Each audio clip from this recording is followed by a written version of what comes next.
বিবাহের দিন যখন বিবাহ করতে বসেছেন আপনি, বিবাহের সময় সমাজে প্রচলিত আছে ছেলের কাছে 3 বার কবুল বলানোর পরে মেয়ের কাছে 3 বার কবুল বলানো হয়। এ পদ্ধতি পরিপূর্ণ সুন্নাহ পদ্ধতির বাহিরে। সুন্নাহ পদ্ধতিটা হলো মেয়ের বাবা মেয়ের কাছ থেকে অনুমতি নিয়ে আসবে।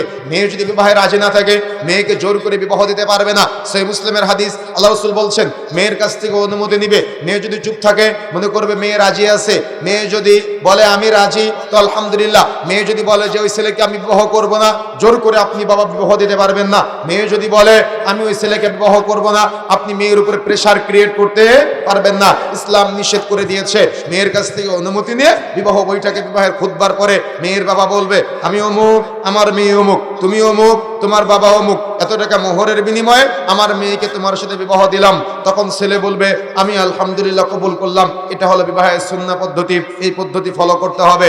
যে বিবাহের আগে আপনার মেয়েটাকে বা আপনার স্ত্রীটাকে আপনার বাবা দেখতে পারলো না, বলেন তো বিবাহের সময় ওই মেয়েটাকে কাজী সাহেব দেখতে পারে?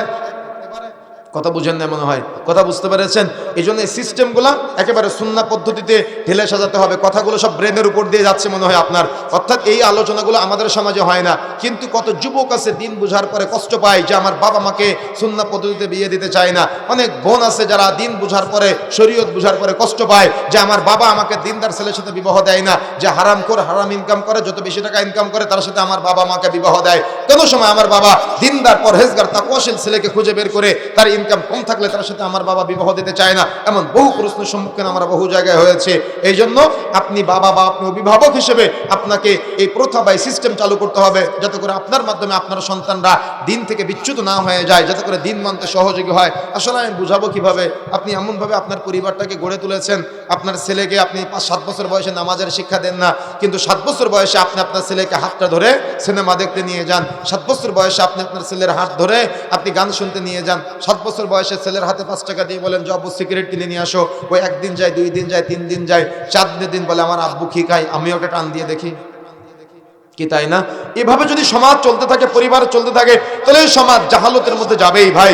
এই জন্য আমি যেটা আপনাদের মূল থিম দিতে যাচ্ছি, একটা আদর্শিত সমাজ, একটা আদর্শিত পরিবার, একটা আদর্শিত রাষ্ট্র গঠনের জন্য একটা সুন্নাহ পদ্ধতির বিবাহের অনেক গুরুত্ব আছে। যে গুরুত্ব যদি আপনি উপলব্ধি করতে না পারেন, ফিল করতে না পারেন, তাহলে সমাজে জেনেভা বিস্তার ছড়িয়ে যাবে। দেখবেন এই সুন্নাহ পদ্ধতির বিবাহ বাদ দিয়ে যখন আপনি সন্তানকে বৈধ করে দিচ্ছেন না, হালাল করে দিচ্ছেন না, তখন সে নিজে তার জৈবিক চাহিদা অন্যত্র মেটানোর প্রচেষ্টা করে। তখন সে কি করে? প্রেম প্রীতির নামে নোংরামি করে, একটা মেয়েকে পালিয়ে নিয়ে বিবাহ করে। মনে রাখার চেষ্টা